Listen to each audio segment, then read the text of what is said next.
Okay, in our final thin film video, well, we may spin a couple of these together per day, but we'll see how it goes. The final thing I want to do is just show you a couple of quick addendums to that, and then we'll have a problem set to work on to make sure you understand this. So something else that's kind of interesting, again, in really nerdy ways, if you look at this closely, if you've ever had those little bubble loops that you had as a kid and you made the bubbles, you'll see they have this banded appearance. And again, normally in class we do this, we look at this, so you'll see certain colors show and don't show, then you get this banded appearance, and it's kind of strange. So of course physics wonders why that happens.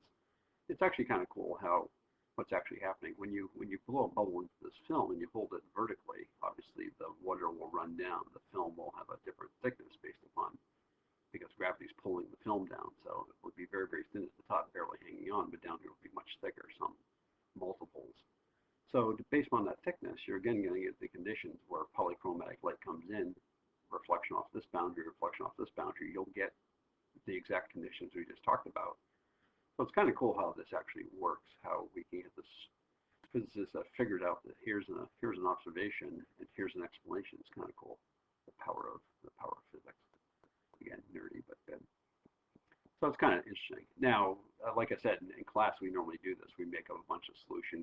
We'll do this in the spring if we ever get back. We'll go outside. We'll make giant bubbles and run around outside and play. So I have this giant bubble maker, a big rope. We'll make big 10-foot long bubbles using a special mixture of materials. So now, so here are bubbles inside of bubbles. You can actually, again, alone at your house, you can actually blow a bubble and take a straw and actually put solution in there and then blow a bubble inside the bubble. It's kind of cool. And we put plastic down the floor so nobody slides away. And again, pictures, you can see the banding we just talked about because of the gravity. You get certain colors based on the thickness of the air, the bubble to air interaction. And some cool bubble inside a bubble inside a bubble. And this is a double bubble. This is some strange combination of bubble blowing, but it's been a tradition. And I spent half an hour making this. So if you want to go ahead and do that, on Facebook there's some pictures, but if you want to go to Kitchen now and make bubbles, send me pictures of your best bubble color picture. Go ahead and do that. I'm also going to post a thin film problem set to let you practice this. And it's like everything else. Once you understand the process and once you get the correct answer, you're like, oh, these are pretty easy. Now, I'm not sure if the AP is ever going to have you calculate like we just did, but they are definitely going to ask you to explain the conditions or why this happens. And you'll have to talk about fixed end, free end, constructive, destructive phase shift of a full wavelength or a half wavelength. So that understanding of how this occurs is fundamental. So it's important you sort of work your way through that.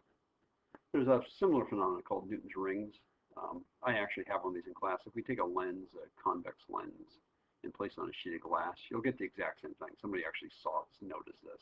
I actually have this in class. It's kind of cool. You take this lens and put it on a piece of glass, and you get this weird ring system. Well, it's happening for the exact same reason. We're getting reflection off one boundary, reflection off another boundary. You're probably getting reflection here as well, but you're getting all sorts of patterns, and you'll see these rings set up. So again, it's another example of wave interference based on the thickness.